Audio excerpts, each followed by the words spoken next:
श्री स्वामी समर्थ. नमस्कार मित्रांनो. माता पार्वतीने भगवान शिवाला विचारले, हे स्वामी, संपूर्ण वर्षात 12 महिने असतात, पण फक्त श्रावण महिन्यातच तुमची सर्वाधिक पूजा का केली जाते? या महिन्यात असे काही दैवी रहस्य आहे का, जे मनुष्याला माहीत नाही? भगवान शिव म्हणाले, हे देवी, सावन हा केवळ एक महिना नाही, तर आत्मशुद्धीचा एक प्रसंग आहे. यावेळी जर एखाद्या व्यक्तीने भक्ती, संयम आणि चांगली कृत्ये स्वीकारली, तर तो त्याच्या जीवनाची दिशा बदलू शकतो. त्यामुळे या दिवसाला विशेष महत्त्व आहे.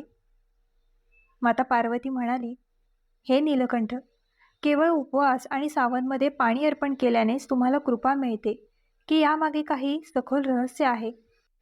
देवाला पाणी अर्पण करणे हे श्रद्धेचे प्रतीक असल्याचे भगवान शिव यांनी सांगितले.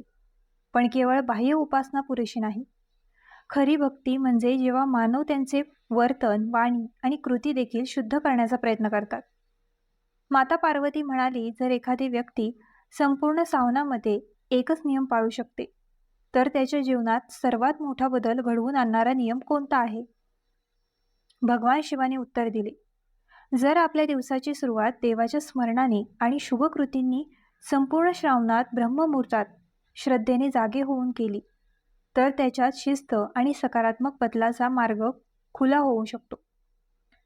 तेव्हा माता पार्वती म्हणाली, हे त्रिलोचन, तू 21 दिवसांचा संकल्प का केला?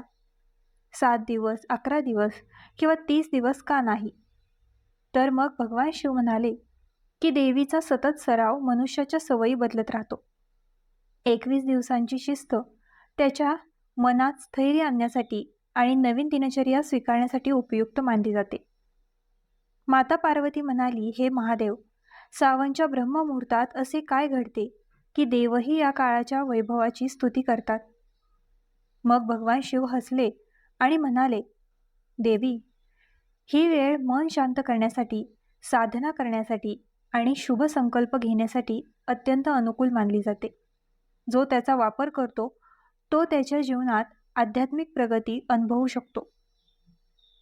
मग माता पार्वतीने विचारले, जर एखादा माणूस संपूर्ण श्रावणात तुमची पूजा करतो, परंतु त्याची वागणूक रागाने, मत्सराने आणि कपटीने भरलेली असेल, तर त्याची उपासना यशस्वी मानली जाईल का?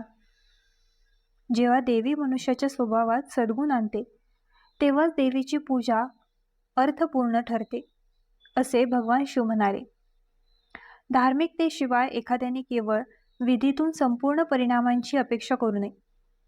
हे विश्वनाथ, कोणत्याही सामान्य माणसाने श्रावणातील केवळ 21 दिवस ब्रह्ममुहूर्तात उठून इतका बदल अनुभवला आहे का, की त्याचे संपूर्ण जीवन बदलले आहे? तसे असल्यास कृपया मला कथा सांगा. भगवान शिव हसले आणि म्हणाले, देवी, ही एक अशी कथा आहे जी ऐकल्यानंतर प्रत्येक माणसाला समजेल की परिवर्तनाचे खरे रहस्य चमत्कार नव्हे, तर श्रद्धा, शिस्त आणि चांगली कृत्ये हे आहे. मी आता काय गुपित उघड करणार आहे, हे फार कमी लोकांना माहिती आहे.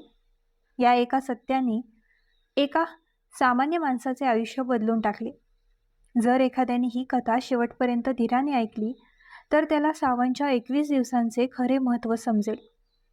जर तुमच्या मनात महादेवाप्रती श्रद्धा असेल, तर टिप्ण्यांमध्ये हर हर महादेव जरूर लिहा. आता लक्षपूर्वक ऐका. अवंतीनगरमध्ये राहणारा सोमदत्त हा त्याच्या आईवडिलांचा एकुलता एक मुलगा होता.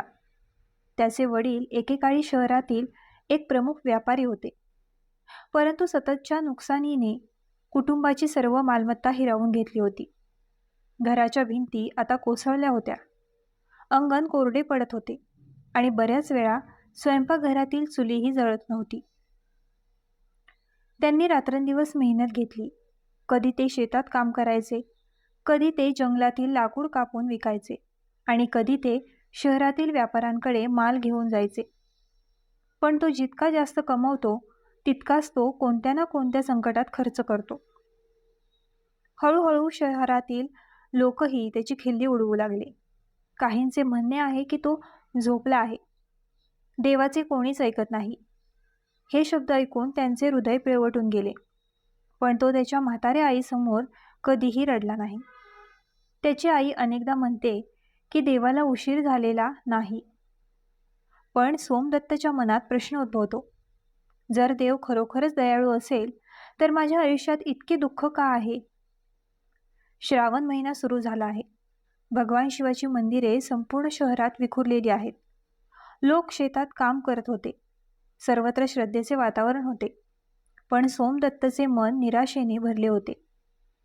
त्याच वेळी तो नदीच्या काठावर एक तेजस्वी ऋषींना भेटला, ज्याने त्याला 21 दिवस ब्रह्ममुहूर्तात उठण्याचा आणि 5 नियमांचे पालन करण्याचा संकल्प दिला. दुसऱ्या दिवशी त्याने त्याच्या आयुष्यातील सर्वात कठीण निर्णय घेतला. पहिल्या दिवशी सकाळी पाऊस आणि जोरदार वाऱ्यांमध्ये जेव्हा त्याचे डोळे उघडले, तेव्हा त्याचे मन पुन्हा पुन्हा बोलू लागले, थंडीमध्ये कोण आहे? एका दिवसापासून सुरुवात करा. पण आतला आवाज त्याला ऐकू येत होता, अंघोळ केली, स्वच्छ कपडे घाला आणि मंदिरात जा.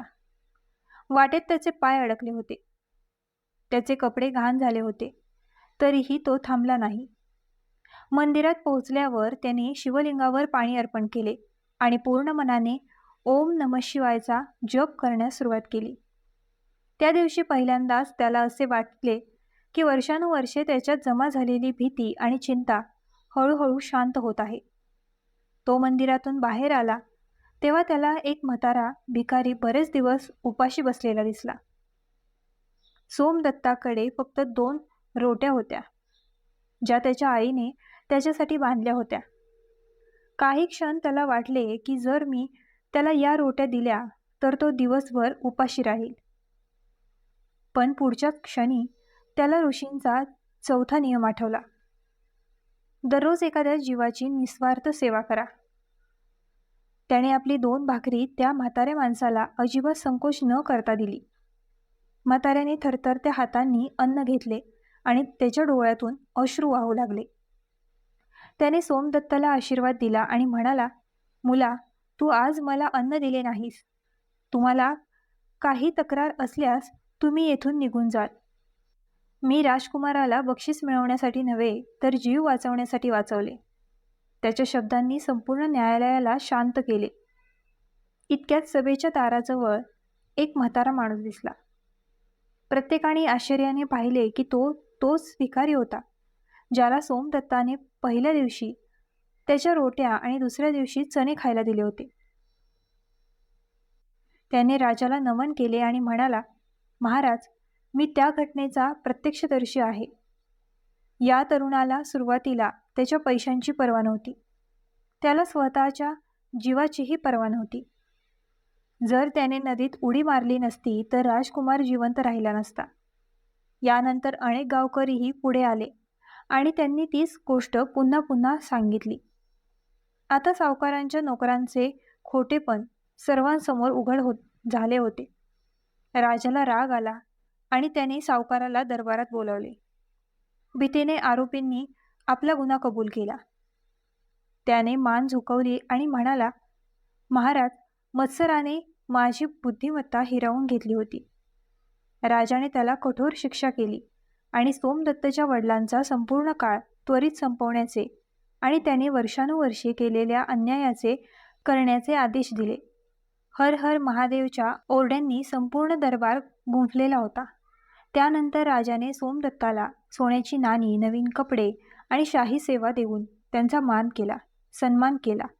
पण सोमदत्त नम्रपणे म्हणाला, सर, जर तुम्हाला खरोखरच मला पुरस्कार द्यायचा असेल तर माझ्या शहरातील गरीब लोकांसाठी अन्न आणि पाण्याची व्यवस्था करा. हा माझ्यासाठी सर्वात मोठा सन्मान आहे.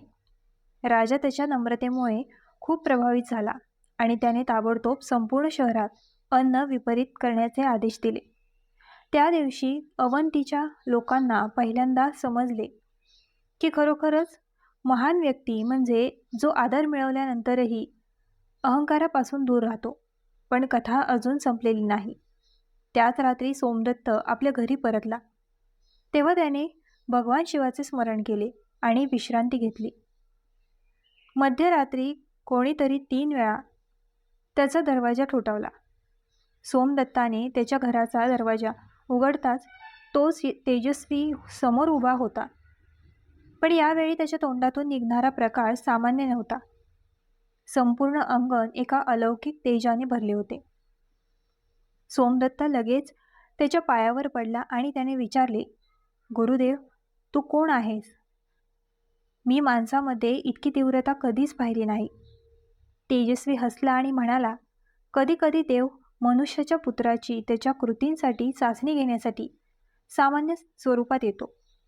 तो म्हातारा भुकेला माणूस, ज्याला तुम्ही तुमची भाकर दिली होती, ज्या भिकारीला तुम्ही तुमचे चणे खायला दिले, आणि दरबारात तुमच्यासाठी सत्य बोलणारा तो दुसरा कोणी नसून मीच होतो.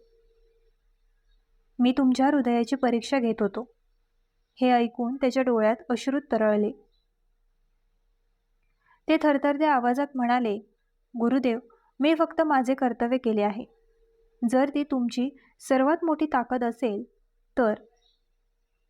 तो म्हणाला, तुम्ही सेवेच्या बदल्यात कधीही फळ मागितले नाही, भक्तीच्या बदल्यात कधीही पैसे मागितले नाही, आणि कठीण परिस्थितींना कधीही तुमच्या श्रद्धेपेक्षा मोठे मानले नाही. म्हणूनच भगवान शिवाची कृपा तुमच्यावर राहते. असे म्हणत ऋषींनी सोमदत्ताच्या डोक्यावर आपला उजवा हात ठेवला. त्या क्षणी त्याला असे वाटले की त्याच्या आतली सर्व भीती, निराशा आणि अज्ञान नाहीसे झाले आहे. त्याचे हृदय अवर्णनीय शांततेने भरून जात होते. ऋषी म्हणाले, मुला, लक्षात ठेवा, सावनाचे खरे रहस्य केवळ पाणी अर्पण करणे हे नाही, तर आपला आंतरिक अहंकार, आळस, राग, लोभ आणि स्वार्थ भगवान शिवाच्या चरणी समर्पण करणे हे आहे. जो 21 दिवस सतत शिस्त, सेवा, खरे आत्मचिंतन आणि देवाचे स्मरण करतो, त्यात हळूहळू बदल होत आहे. आणि जेव्हा एखादी व्यक्ती बदलते तेव्हा त्याचे नशीबही बदलते. असे म्हटल्यावर ती दृश्ये जशी पहिल्यांदा दिसली होती तशीच नाहीशी झाली. दुसऱ्या दिवशी जेव्हा संपूर्ण शहर जागे झाले तेव्हा लोकांना दिसले की सोमदत्त आता पूर्वीसारखा गरीब तरुण नव्हता, तर त्याच्या चेहऱ्यावर एक चमक होती, जी संपत्तीतून नव्हे तर भक्तीतून येते. राजाने त्याला राज्याच्या धान्याची गोदामे आणि सार्वजनिक सेवेची जबाबदारी सोपवली, कारण त्याचा असा विश्वास होता की जो माणूस आपला वाटा अन्न देखील भुकेलेल्यांना देऊ शकतो, तो कधीही लोकांवर अन्याय करणार नाही. काही वर्षातच अवंती शहराची भरभराट होऊ लागली. गरिबांसाठी इतर दुकाने उघडण्यात आली. प्रवाशांसाठी एक धर्मशाळा बांधण्यात आली. विहिरी खोदल्या गेल्या आणि प्रत्येक श्रावणात हजारो लोकांसाठी मोफत अन्न आणि पाण्याची व्यवस्था करण्यात आली. त्याच वेळी ज्या सावकाराने एकदा सोमदत्तचा अपमान केला होता, एके दिवशी ते तिच्या पायावर पडला आणि तिला क्षमा करण्याची विनवणी केली. संपत्तीच्या अहंकारात मी तुमच्यावर आंधळेपणाने अन्याय केला. सोमदत्ताने लगेच त्याला उचलले आणि त्याला मिठी मारली आणि म्हणाला की ज्या दिवशी एकदा माणूस त्याची चूक कबूल करतो, त्या दिवशी त्याचे नवीन जीवन सुरू होते. हे ऐकून त्याच्या डोळ्यातून अश्रू वाहू लागले. अनेक वर्षानंतर जेव्हा सावनचा महिना पुन्हा आला तेव्हा संपूर्ण शहर ब्रह्ममुहूर्तात उठून भगवान शिवाची पूजा करू लागले. लोक म्हणत असत की या शहराचे परिवर्तन कोणत्याही चमत्काराने नव्हे, तर एका तरुणाच्या अतूट विश्वासामुळे आणि त्याच्या चांगल्या कृतींमुळे झाले.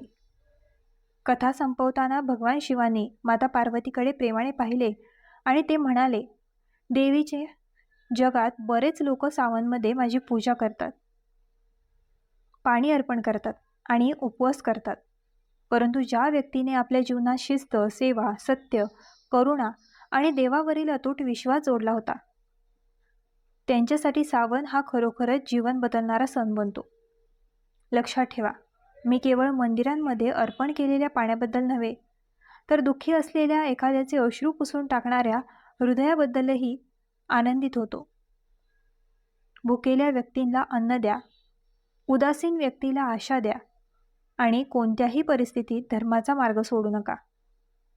अशी व्यक्ती गरीब असो किंवा सामान्य, तो मला सर्वात महान तपस्वी इतकाच प्रिय आहे. हे ऐकून माता पार्वती श्रद्धेने भगवान शिवाच्या चरणी नतमस्तक झाल्या आणि म्हणाल्या, महादेव, आता मला समजले. नशीब बदलण्याचे सर्वात मोठे रहस्य म्हणजे चमत्काराची वाट पाहणे नव्हे, तर स्वतःला बदलण्याचे धैर्य असणे. भगवान शिवाने संपूर्ण जगाला स्मितहास्याने आशीर्वाद दिला आणि म्हटले, जो कोणी माझे स्मरण श्रावणामध्ये आदर, सेवा, सत्य आणि सद्गुणांसह करी, मी नक्कीच त्याच्या जीवनात सद्बुद्धी, संयम आणि शुभमार्ग प्रकाशित करेन. तर मित्रांनो, मला आशा आहे की तुम्हा सर्वांना ही छोटीशी माहिती आवडली असेल. अशा नवीन आणि अद्वितीय माहितीशी जोडलेले राहण्यासाठी कृपया माझ्या व्हिडिओला लाईक, शेअर, सबस्क्राईब आणि हाईप करायला विसरू नका.